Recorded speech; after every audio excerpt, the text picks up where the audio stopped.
بسم اللہ الرحمن الرحیم۔ السلام علیکم۔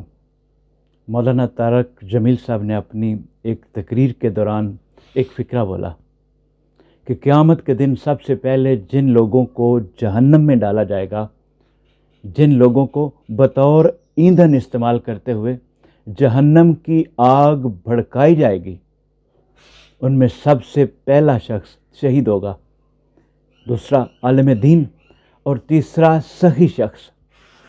یہ فکرے سنتے ہی بجلی کی کرنٹ لگنے کا سا جھٹکا لگا۔ مولانا صاحب جس حدیث کا حوالہ دے رہے تھے، اس میں 3 افراد کا ذکر ہے جن میں سب سے پہلے جہنم میں ڈالا جائے گا۔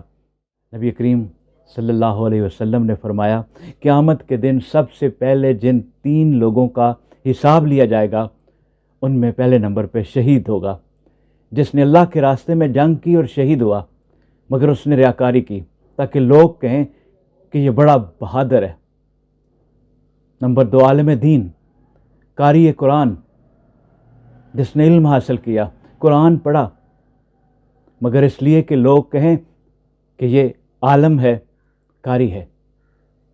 نمبر 3 سخی شخص، جس نے صدقہ دیا، مگر اس لیے کہ لوگ کہیں کہ یہ بڑا سخی ہے۔ ان تینوں سے اللہ تعالیٰ پوچھے گا، وہ اقرار کریں گے کہ ہم نے یہ سب دکھاوے کے لیے کیا، تب اللہ فرمائے گا، تم جھوٹے اور عیار ہو، تم نے جو کیا مقصد تھا لوگ تعریف کریں، وہ ہو چکی، اب تمہارا بدلہ جہنم ہے۔ پھر ان تینوں کو سب سے پہلے جہنم میں پھینک دیا جائے گا۔ اس حدیث کے صحیح حوالہ جات یہ ہیں کہ صحیح مسلم حدیث نمبر 1905۔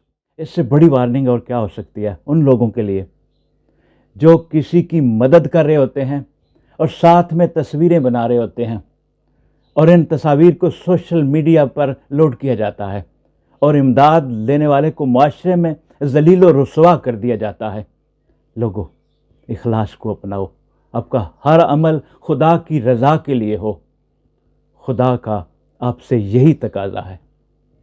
اپنا خیال رکھیے، بہت شکریہ۔ السلام علیکم۔